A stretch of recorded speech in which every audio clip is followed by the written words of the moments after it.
माझं हेच म्हणणं आहे, महिला आयोगाचे अध्यक्ष बनवत असताना माजी पोलीस अधिकारी, न्यायाधीश, माजी महिला अधिकारी, IAS असू द्या, नाहीतर महाराष्ट्र कॅडर, नाहीतर महाराष्ट्र MPSCच्या एखाद्या व्यक्तीला ज्याचा थोडासा बॅकग्राऊंड चेक करून कुठल्याही राजकीय पक्षाबरोबर त्यांचे संबंध नसावेत अशा व्यक्तीला जर तिथं बसवलं तरच महिलांना न्याय तिथे मिळू शकतं.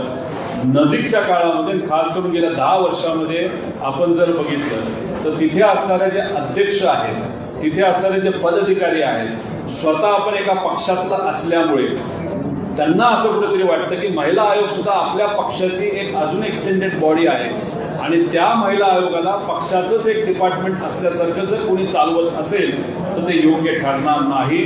त्यामुळे या अधिवेशनामध्ये आम्ही मुद्दा मांडणार आहोत की तिथं सिलेक्टिव्ह, नाहीतर अशा पद्धतीने एखाद्या व्यक्तीला बसवण्यापेक्षा मागे काय क्रेडेन्शियल्स आहेत का याचा एक अभ्यास करून एक काहीतरी नियमावली बनवावी लागेल आणि त्या नियमावली बसणाऱ्या लोकांनाच महिला आयोगाच्या अध्यक्ष बनवल्या गेल्या पाहिजेत. आणि इतरही अध्यक्ष जे असतील, जसं की चाइल्ड हेल्थ त्याचा सुद्धा एक वेगळा आयोग आहे, त्याला सुद्धा तशाच पद्धतीने बॅकग्राऊंड चेक करून लोकांना बसवावं.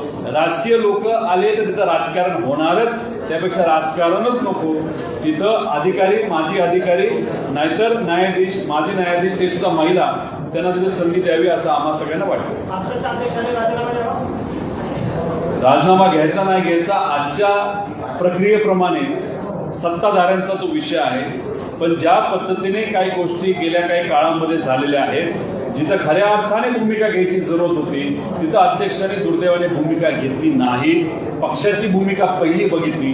हे सगळं बघितल्यानंतर आणि मीडियाच्या माध्यमातून लोकांचं जनहित आणि जनमत जर बघितलं तर आजच्या अध्यक्षांनी राजीनामा दिलेला, ते सुद्धा स्वतःहून दिलेला जास्त योग्य ठरेल असं मला वाटतं. असं लोकांची इच्छा आहे. एकदा राजीनामा दिल्यानंतर त्यांची भूमिका ते सातत्याने त्या ठिकाणी मांडू शकतील. पण आजच्या क्रिटिकल आणि